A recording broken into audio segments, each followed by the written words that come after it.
On a un gros problème. Alain Deneau. Il est vrai qu'il y a un problème de détresse au travail, des dépressions, les psychotropes, ainsi de suite.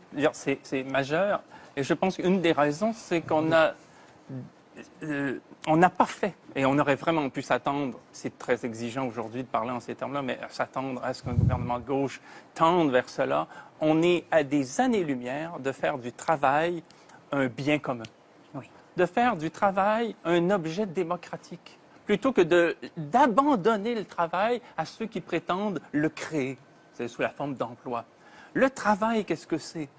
D'un point de vue social, c'est penser la rencontre entre des dispositions, des compétences, des volontés, d'une part, et d'autre part, des besoins, éventuellement des aspirations collectives. Mais on n'en est pas là du tout. On en est à dire à des gens, voilà, vous allez vous conformer à une entreprise qui a pour viser, surtout quand il s'agit d'une multinationale, pour viser de satisfaire des actionnaires, avec des stratégies très dures.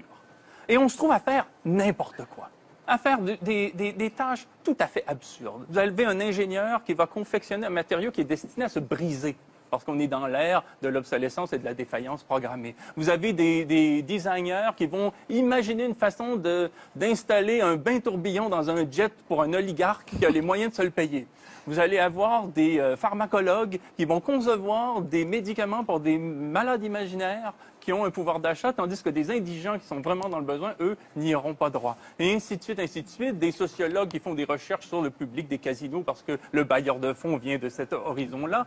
Et donc, on est face à un monde qui, je reviens sur l'expression, qui nous condamne à la médiocrité. C'est-à-dire à une absence de réflexion sur le sens même de ce qu'on fait. Et en plus, il faudrait être de bonne humeur. En plus, on nous dit qu'il faudrait se sentir responsable, qu'il faudrait par nous-mêmes deviner quelles sont les attentes des employeurs, essayer de s'y conformer sans même que l'employeur ait à prendre ses responsabilités par rapport à son autorité, qu'on fasse comme si on était dans une sorte d'horizontalité joyeuse où tout le monde tire dans la même direction pour censurer une chose qui est le rapport d'autorité qui existe bel et bien entre un employeur et un employé. Et tout ça avec le sourire.